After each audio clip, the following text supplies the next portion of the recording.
ഈശോ മിശിഹായ്ക്ക് സ്തുതിയായിരിക്കട്ടെ. പ്രിയ സഹോദരങ്ങളെ, പരിശുദ്ധ പിതാവ് ഫ്രാൻസിസ് പാപ്പായുടെ ഭൗതിക ശരീരം വഹിച്ചുകൊണ്ടുള്ള വിലാപയാത്ര ഇപ്പോൾ എൻ്റെ പുറകിൽ കാണുന്ന വഴിയിലൂടെ കടന്നുപോയി. വത്തിക്കാൻ സെയിൻറ്റ് പീറ്റേഴ്സ് ചതുരത്തിൽ നടന്ന പരിശുദ്ധ പിതാവിൻ്റെ മൃതസംസ്കാര ശുശ്രൂഷയുടെ ഒരു പ്രധാന ഭാഗം വിടവാങ്ങൽ ശുശ്രൂഷയും പരിശുദ്ധ ബലി അർപ്പണവും അത് കഴിഞ്ഞു. അതിനുശേഷം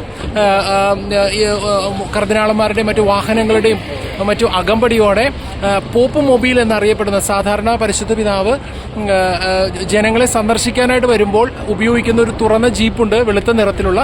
അതിനെ പറയുന്ന പേരാണ് പോപ്പ് മൊബൈൽ. പോപ്പ് മൊബൈലിലാണ് പരിശുദ്ധ പിതാവിൻ്റെ അവസാന യാത്രയും മൃതസംസ്കാരത്തിനായി ശവമഞ്ചം അഥവാ ഭൗതിക ശരീരം അടക്കം ചെയ്തിരിക്കുന്ന പേടകം ആ പോപ്പ് മൊബൈലിൽ വെച്ച് ഈ വഴിയിലൂടെയാണ് വലിയ പോലീസ് ബന്ദോബസ്തോടുകൂടെ വലിയ അകമ്പടിയോടുകൂടെ ഈ വഴിയിലൂടെ കടന്നുപോയി. ഇപ്പം ജസ്റ്റ് അല്പം മുമ്പ് കടന്നു പോയിട്ടേ ഉള്ളൂ. ഈ വഴികളിലെല്ലാം ജനം തടിച്ചുകൂടിയിരിക്കുകയാണ്. സെയിൻറ്റ് പീറ്റേഴ്സ് സ്ക്വയറിന് ചുറ്റും എല്ലാ വഴികളും നിറഞ്ഞു കവിയുന്ന തരത്തിൽ ദൈവജനമായിരുന്നു. വഴിയുടെ ഇരുവശങ്ങളിലും ആളുകൾ പരിശുദ്ധ പിതാവിൻ്റെ അവസാന യാത്ര ഒരു നോക്ക് കാണുന്നതിന് വേണ്ടി കാത്തു നിൽക്കുകയായിരുന്നു. റോമിലെ വത്തിക്കാൻ സെയിൻറ്റ് പീറ്റേഴ്സ് ബസിലിക്കയുടെ സമീപത്ത് നിന്നും ബ്രദർ ജോ ബെൻ എലോഹിം.